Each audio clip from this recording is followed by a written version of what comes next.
Jonathan Spire is the director of the Rubin Center at the IDC Center in Herzliya. He's a Middle East expert, and we talked with him in our studio about the historic changes going on in the region. Jonathan, thanks for being with us on Jerusalem Dateline. You wrote an article recently about these historic changes in the Middle East. What do you see happening now in the region?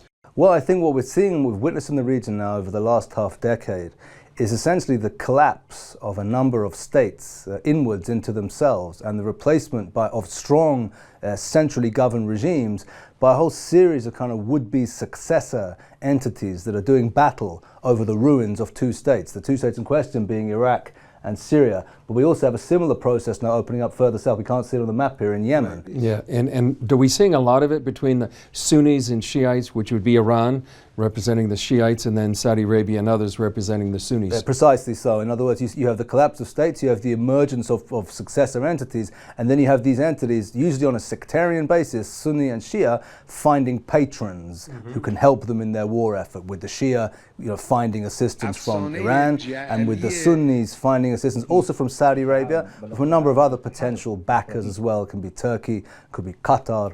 Right. For those that need to know, what is the difference between the Shiites and the Sunnis, and why is there such animosity between the two? Well, this goes back to the foundation of Islam itself. When Muhammad, who created a state, so to speak, down in the Hijaz, down in what is now Saudi Arabia, died, there was effectively a battle over the succession between two factions. And the faction which represented Muhammad's direct family was around Ali.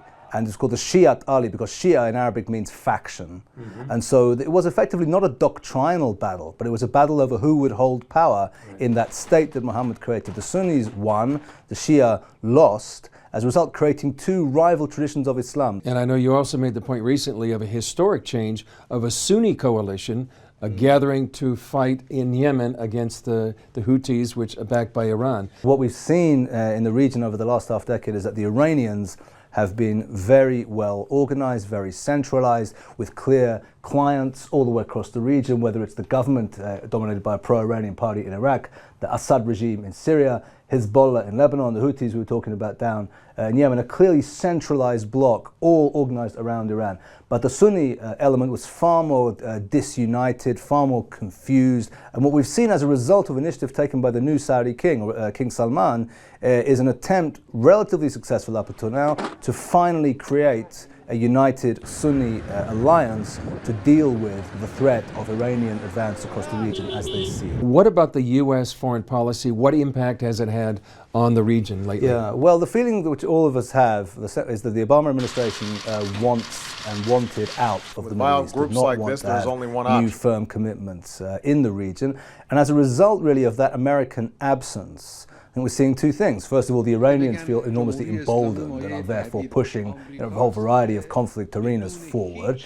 And the Sunnis feeling very confused and afraid, not having the American patron around anymore, were flailing about for a long time and are now, as you mentioned in Yemen, beginning to organize themselves, understanding that the Americans are not going to be around to do it for them, to organize themselves to try to resist the advance of Iran, which we were talking about. Well, we're seeing enormous historic changes, like you said.